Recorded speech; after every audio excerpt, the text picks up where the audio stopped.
Well, good morning, you all. Thank you for attending today. I'm Tom D., the President of Southwestern Vermont Healthcare. And certainly we are very proud and excited this morning to introduce to our community the principals of Alfred Wiseman Real Estate, also known as AWRE. Behind me is Alan Wiseman, who's the CEO of AWRE, and Michael Cohen, who's the head of acquisitions. So after undertaking a nationwide marketing and search process, we feel AWRE has the vision, experience, and resources to help transform the former Southern Vermont College campus into an exclusive destination venue for the Southern Vermont region.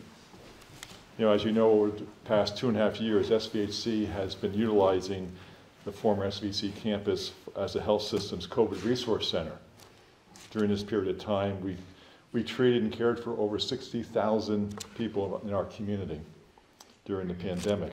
And with the pandemic now getting behind us, it's time to move forward with the plan to fully utilize this beautiful asset as part of the SVC's effort to support our region from both an economic development standpoint and for community enjoyment. This project, of course, follows on the heels of our involvement in phase 1 of the Putnam Block project. As many of you know, SVHC acquired this property when we felt the long-range direction it was taking was not in keeping with the value and the best use of the campus for the betterment of our community. I do want to acknowledge the foresight of the board of SVHC for making it not the easy decision to proceed with the acquisition of the property during some very challenging times. I also want to thank the town officials, especially who are here today, Stu Hurd and Dan Monks, who collaborated with us in all aspects of our acquisition and operation of the campus. They have been true partners for the health system, so I appreciate their continued involvement and support. And I'd also be remiss if I didn't mention the other organization who've been working with us throughout this process. Special thanks goes out to Don Campbell of Vermont Land Trust and Brad DeBoer, who couldn't make it here today, of the Bennington Area Trail Association. They have been assisting us throughout this process.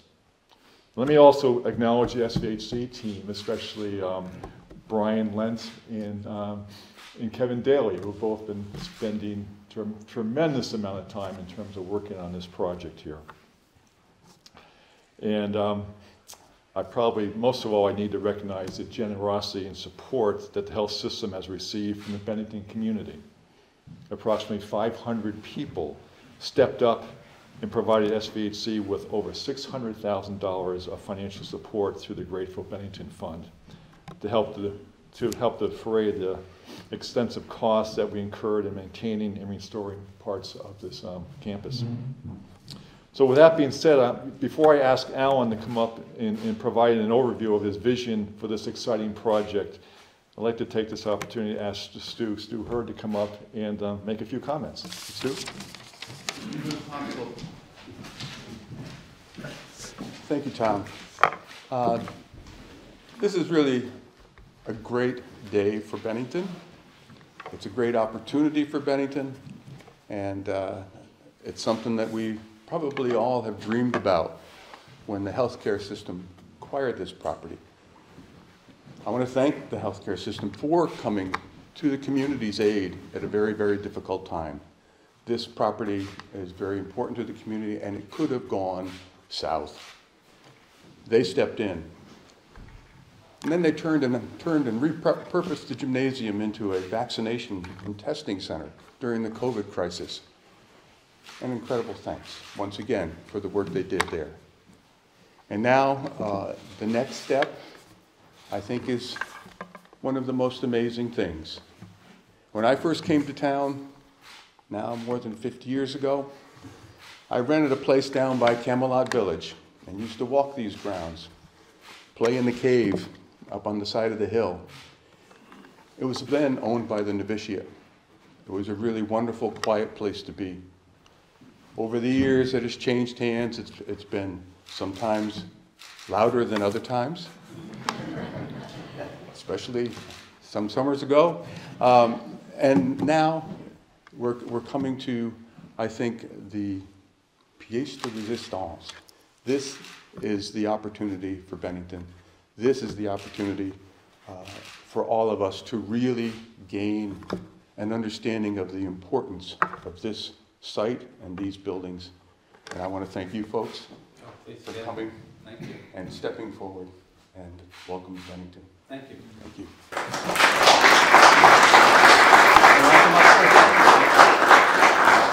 And Tom, thank you again for working with us and creating what we think is going to be an amazing future for the town of Bennington and for this property.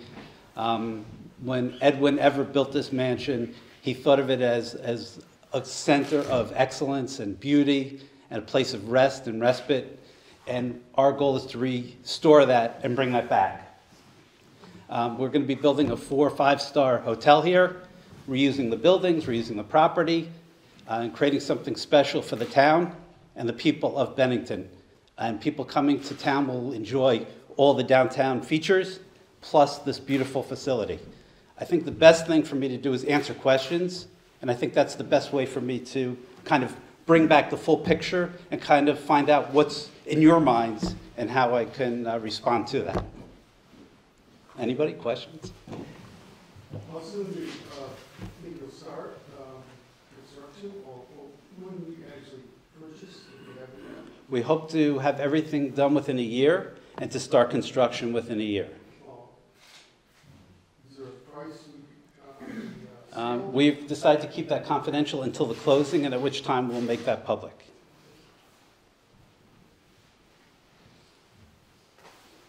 Go ahead.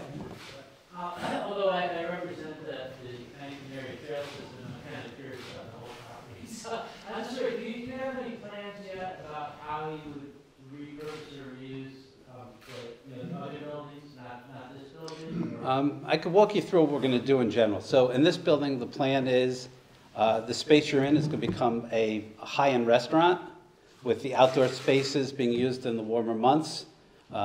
Really a beautiful, hope to be the best restaurant in town and fight for it. And hopefully other people will come to town as well and fight for that thing. We're seeing a great renaissance here in Bennington.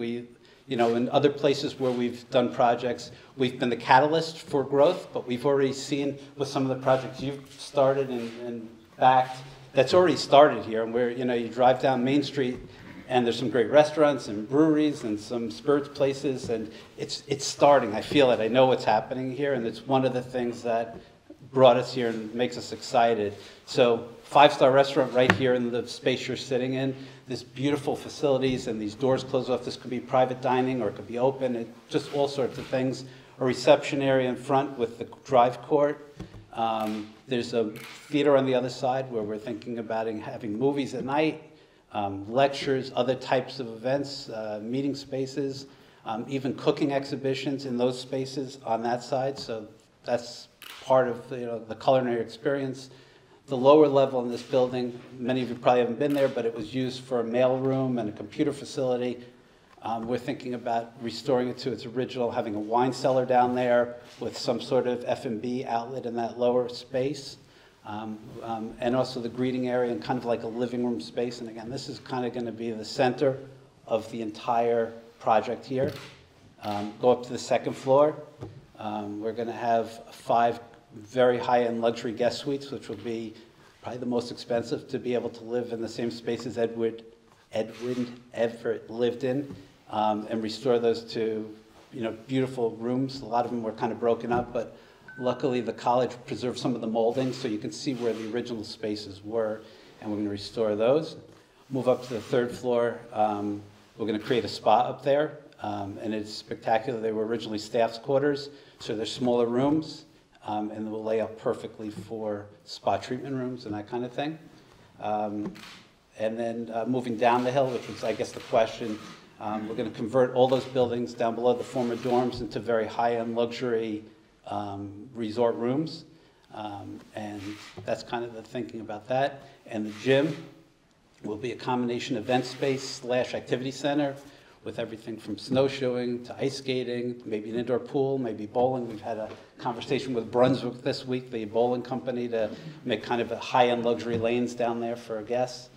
And And again, one of the questions, we had a really wonderful meeting yesterday with some of the abutting neighbors, who's, I'm not gonna put words in their mouths, but seem to be pretty happy compared to some of the other uses that have been here in the past. I did joke with one of them yesterday. They asked me, before the meeting started, what's your plan? And I said, well, we're gonna be doing a strip mining operation. and the half a second of concern. So anyway, that's kind of our overall plan. Again, we're still talking about access issues and all that. The hospital is going to maintain a 5-acre spot, which is now the baseball field, for some future development. They might have something like childcare or some other things that will also benefit the community and their employees, but their employees are pretty much 10% of the community, so it'll basically benefit everybody. So again, the benefits we see are, number one, the property is going to go on the tax rolls, so we become a silent partner in the school district, not putting any kids in the schools, but providing substantial resources to the schools. We're going to provide employment with probably over 100 employees here, if not more, with everything from culinary arts to housekeeping to maintenance to management and marketing and sales and all those jobs. So there's all sorts of jobs that are created in the hotel world. And also the downtown too. I think a lot of our guests will be visiting downtown, shopping in your stores, eating in the restaurants and that kind of thing. And even our local colleagues in the hospitality thing, when we have a wedding here or some other thing, not everyone's going to be able to stay here, so people will stay at the other hotels in town as well. So I think it's kind of a win-win for everybody.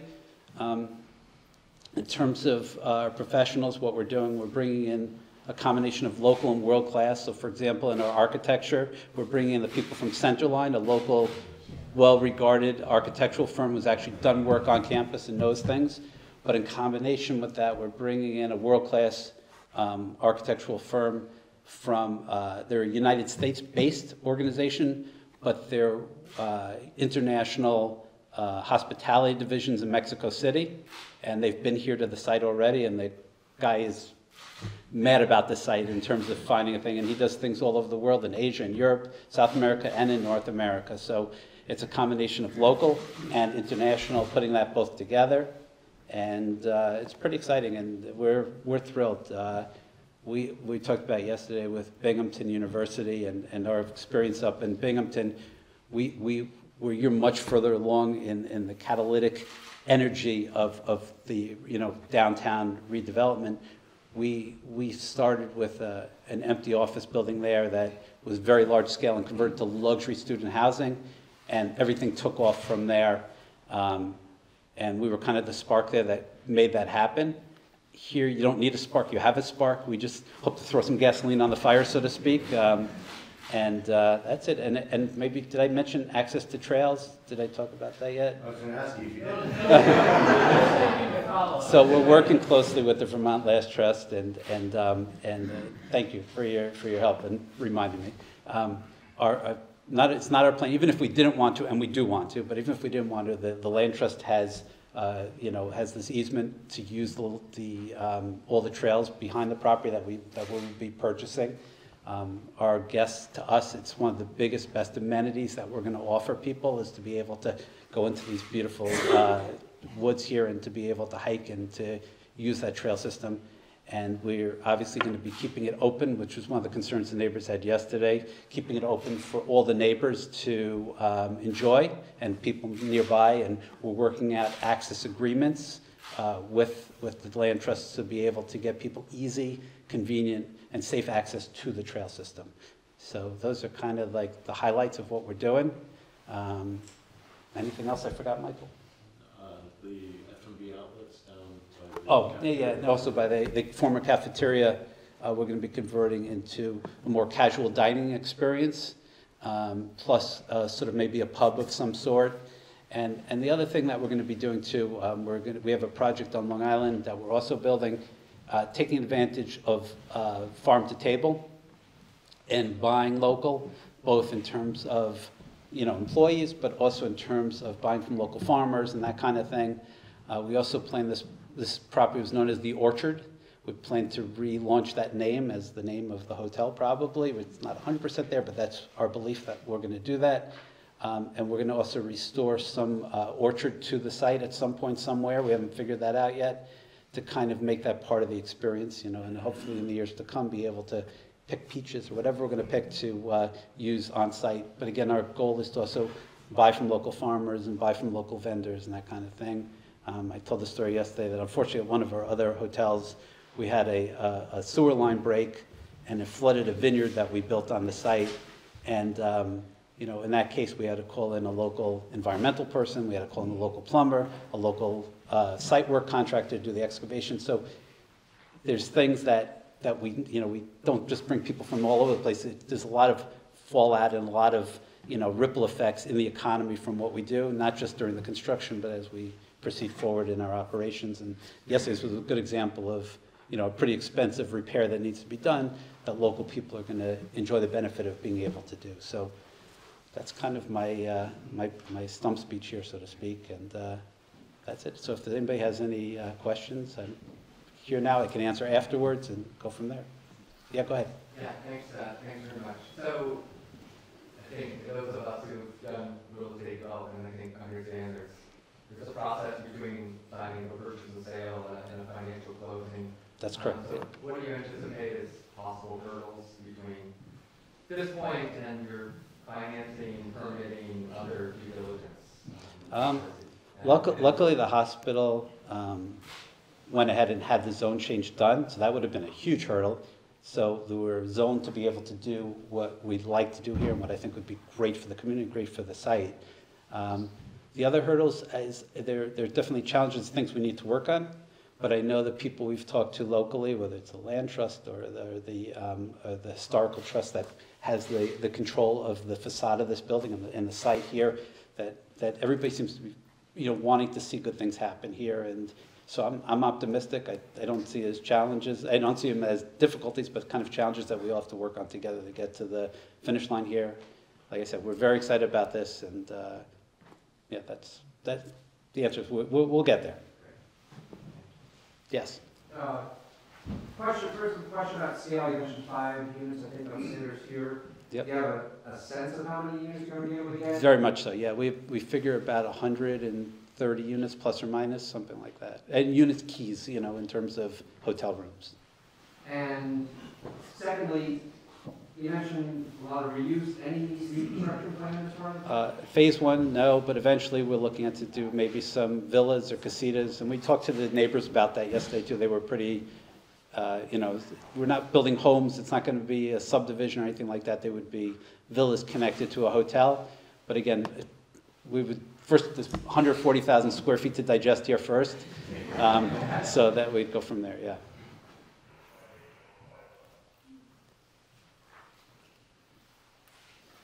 Yes. Have you thought about transportation, both for guests coming into the area from local regional airports as well as to downtown? I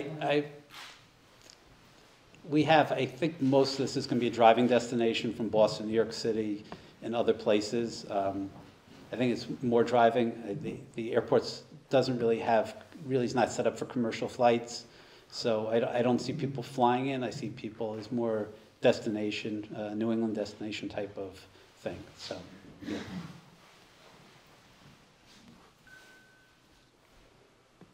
And you mentioned it a little bit, but your numbers are fairly interesting on the number of employees you expect to have here. Yeah. Can you talk at all about the impact that it might have on that local employment? Yeah, they're joking at the hospital yesterday. I said I'm going to set up a job fair in their cafeteria and take their employees. So Tom says, you know, maybe we should go back to the camp. I don't know. No employees. Yeah. I'm kidding. No. So, I shouldn't have said that. Yeah. So, yeah. So in some of our hotels, typically full-service hotels of the size that we have, anywhere between 100 and 150 employees in all scale of job and positions. Somewhere in the 150 range, I would think, between, you know, when all is said and done. Yeah. Yep. Since you're mentioning jobs right now, and it's going to the paper, what's the sexy job? A sexy what? The sexy job to bring people in for jobs. What's your Oh, it's working in, in a high-end branded hotel, the luxury hotel. It's a huge thing where people want to work and be associated with.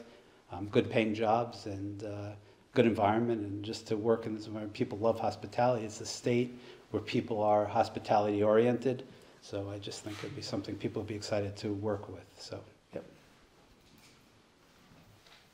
Yep.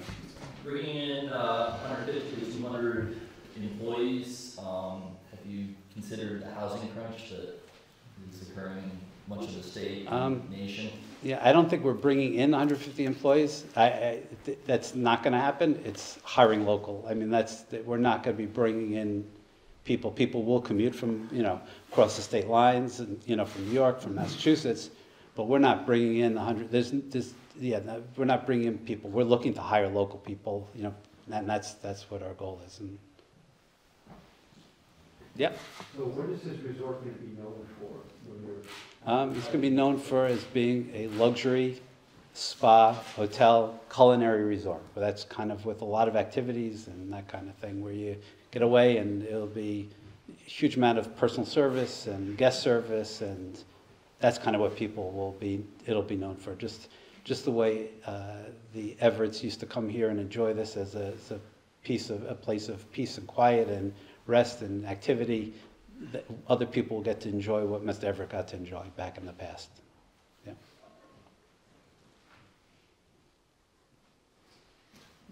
Alan, a 4 or 5 star resort, in order to get that designation, what do you have to have in terms of services? Well, there's a lot of things in terms of the culinary experience, 5-star, high-end restaurants, the amount of amenities, the level of service, the level of employees.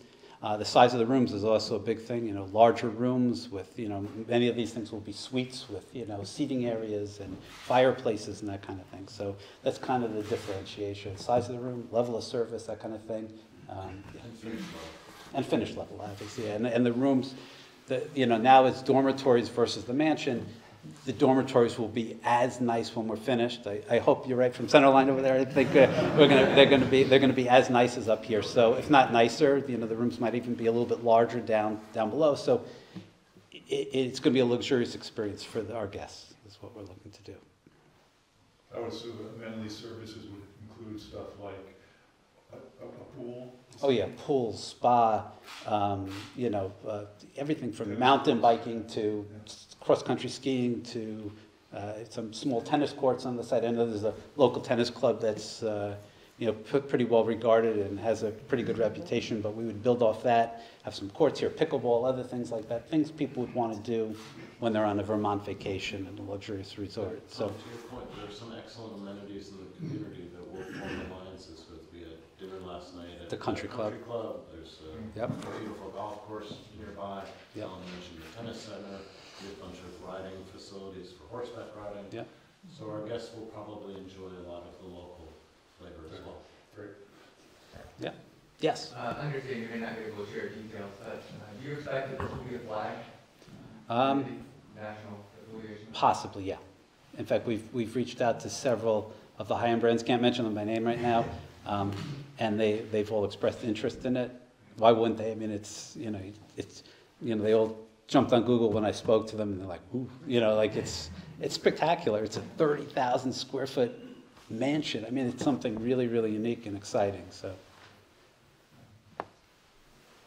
If I may, taking off on the gentleman's earlier question from the front,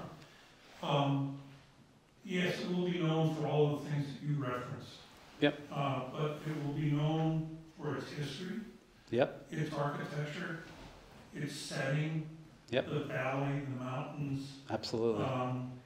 All of those things are inherent in the property that Yep. we're so grateful that you are investing in. And it's a pretty good list to build on.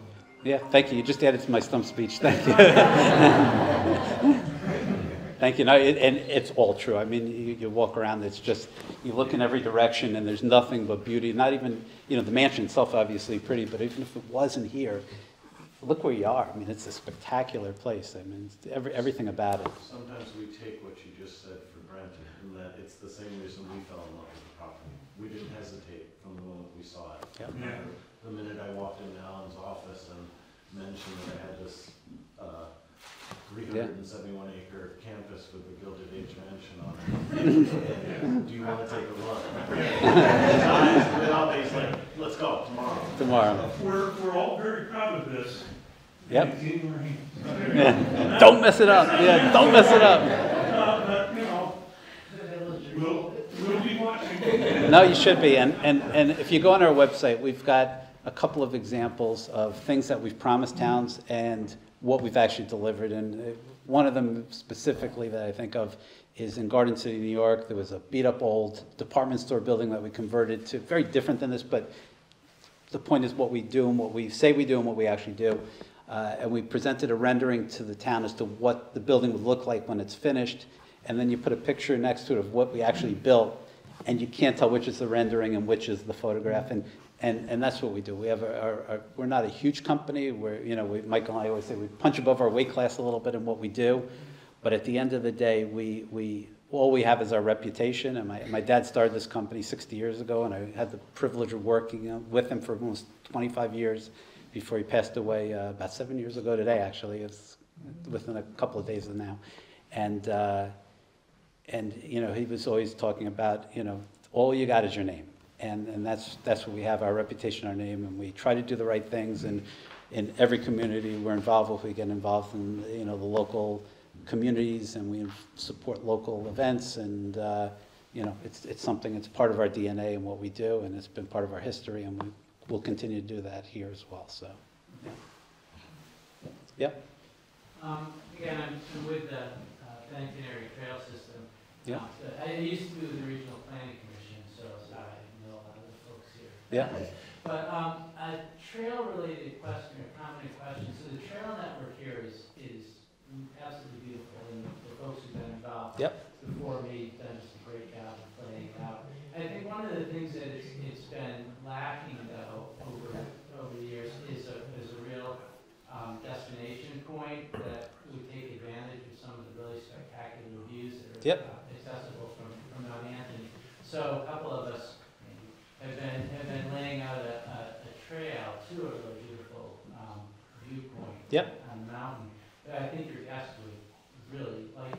We certainly would talk about it, and again, we want, like I said, one of our big amenities will be the trail system, and our goal is not to be hands-off, but to be hands-on and make improvements. I have read on some of the trail websites that I use when my wife and I go hiking, that there are some issues with some blazing, that there could be maybe better marked. I read one lady got lost for I don't know how you should get lost on a hill, but she got lost for 4 hours in the mountain, but yeah, so that's the scope. There's work that needs to be done, and with maps and kiosks and signs and all that kind of stuff. Yeah, and I said to the neighbors yesterday, and the same thing. I want our guests to be safe, and I want our guests to enjoy the trails. I don't want any twisted ankles. So our goal is to make sure that the trails are well maintained, and that they're well blazed, and that if there are improvements to better hikes, we certainly would love to talk to you about it. Yeah. And we're happy to commit to continuing the maintenance work that the trail system has been doing on these trails.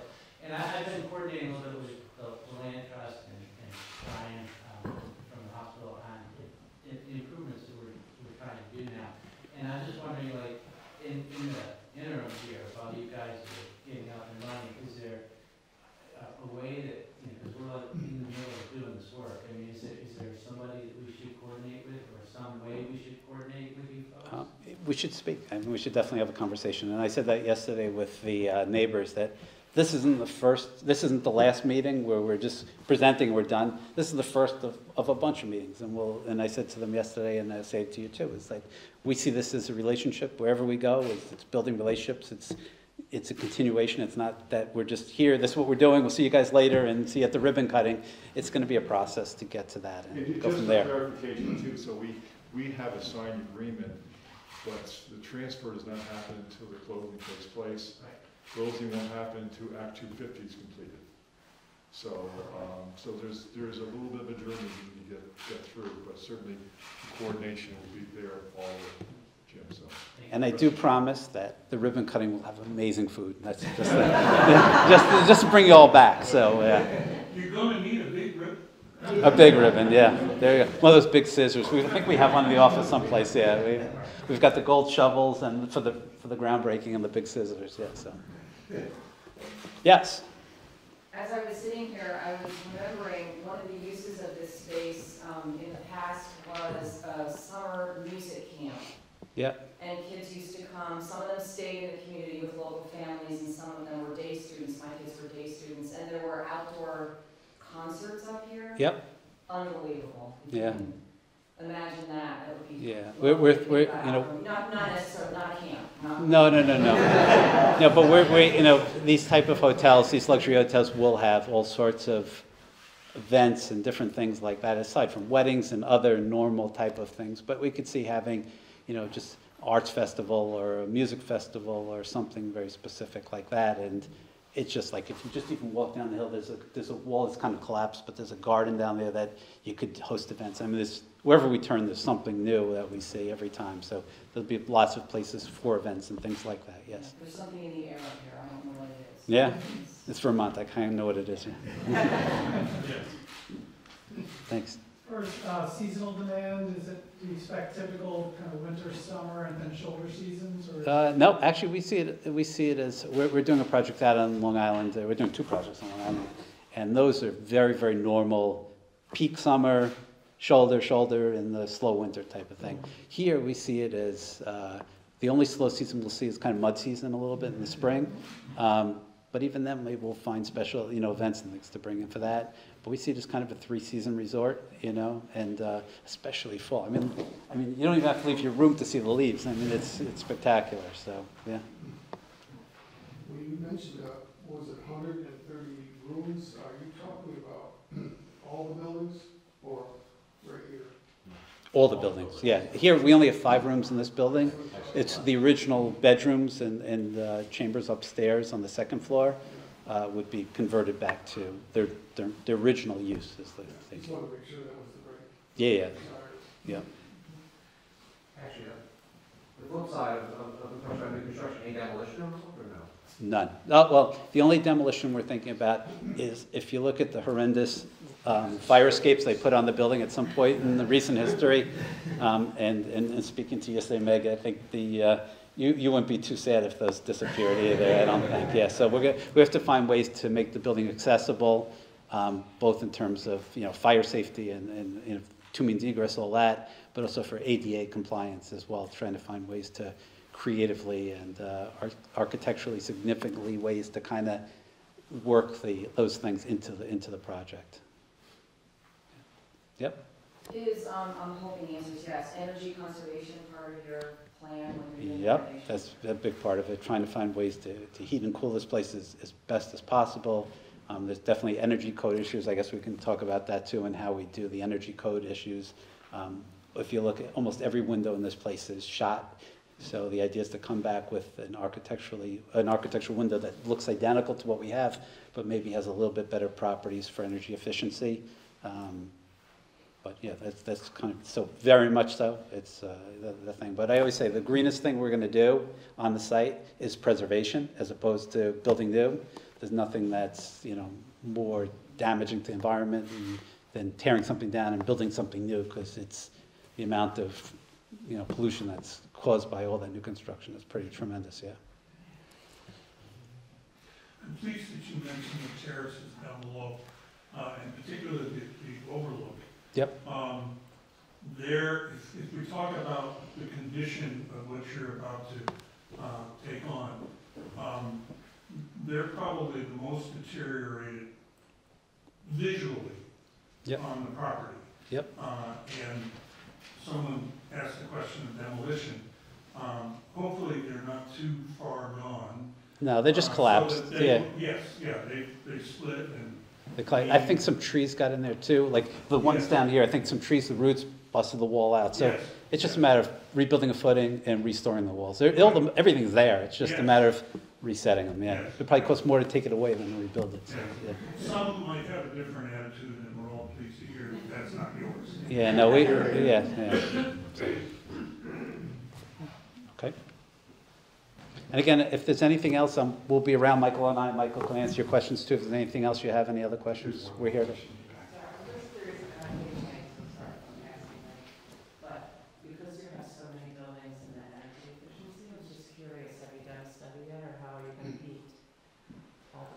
I kind of answered the question. We're going to be looking for the most efficient, cost-effective possible way to heat these buildings that, you know, is environmentally friendly, but also working, and you can't put window units in. I mean, we have to figure the best possible way and the most efficient, economical, and environmentally friendly way to heat, cool, and deal with all the issues of the building in terms of environmental friendliness. We've already begun discussions, Centerline is here today, but we've already begun discussions with them about a lot of the ideas related to energy efficiency, and Yep. it is important to us.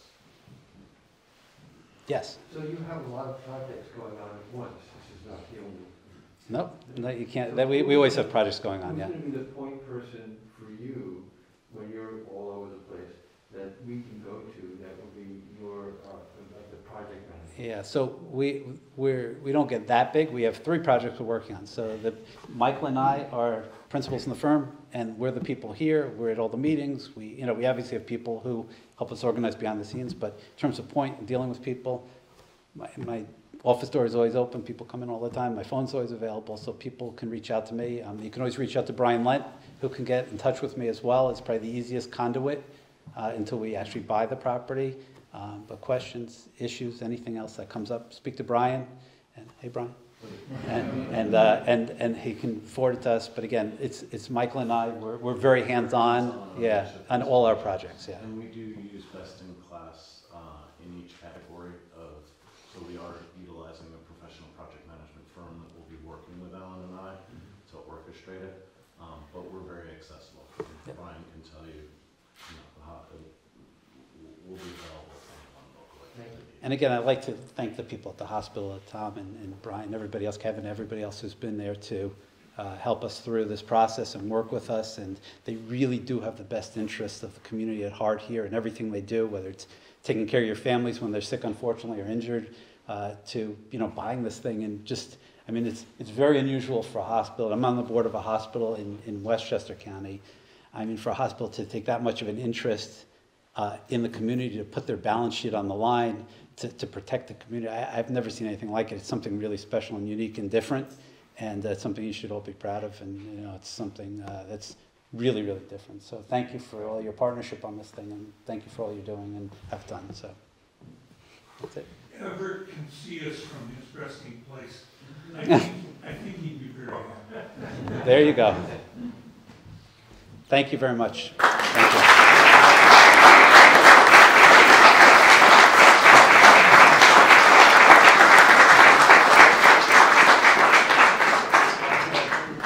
Thank you all for being here.